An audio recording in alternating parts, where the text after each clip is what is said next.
So here is Donald Trump's chart on the inside and John Bolton's on the outside. Although in Bolton's case the time is not known, this shows 12 p.m., but the ascendant and midheaven are almost certain to be incorrect. What we do know is the moon is going to be somewhere between 10 and 22 degrees Cancer, so it's definitely in Cancer, and therefore in Trump's 12th sign.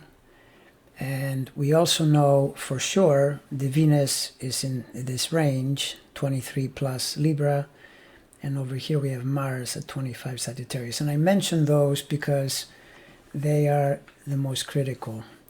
The moon in this 12th can be helpful if you're getting along with someone in terms of helping one another.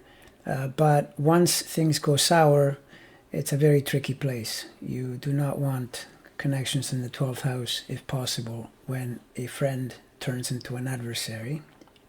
The same thing is true for Venus. You notice that Bolton's Venus trines Trump's Sun and sextiles his Moon, but it also squares the Saturn-Venus, and this is where Trump's criminality is. All his law-breaking and all his dirty dealings are in this house. And so having Bolton challenging that now is extremely dangerous, especially because in the temporal side of things is exactly what is happening. Saturn and Pluto are over here opposing Trump's planets and therefore squaring Bolton's. And I'm sure Bolton is not comfortable with the situation at all, because when you have planets like that squaring, it is pretty tough.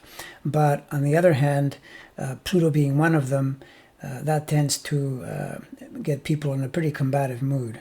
So I'm thinking that Bolton is likely to fight, especially because notice Bolton's Mars over here. Remember now, Bolton is known to be a hawk, and whenever a person is hawkish, you can expect that Mars to be strong in the chart somewhere. In Sagittarius, it's already strong by nature because it's a fire sign, but if we had Bolton's actual time, we could probably see that this Mars is likely to be strongly featured in that chart. Now notice that his Mars trines Trump's Mars, so there's definitely a possibility for agreement there. The problem is that it also conjoins the Moon, opposes the Sun, so this can go sour, and then it can get quite combative, which I think is what has happened. Bottom line, my sense is that given the context of the situation, and astrology is always a matter of context, I suspect that Bolton is going to hurt Donald Trump in a pretty serious way.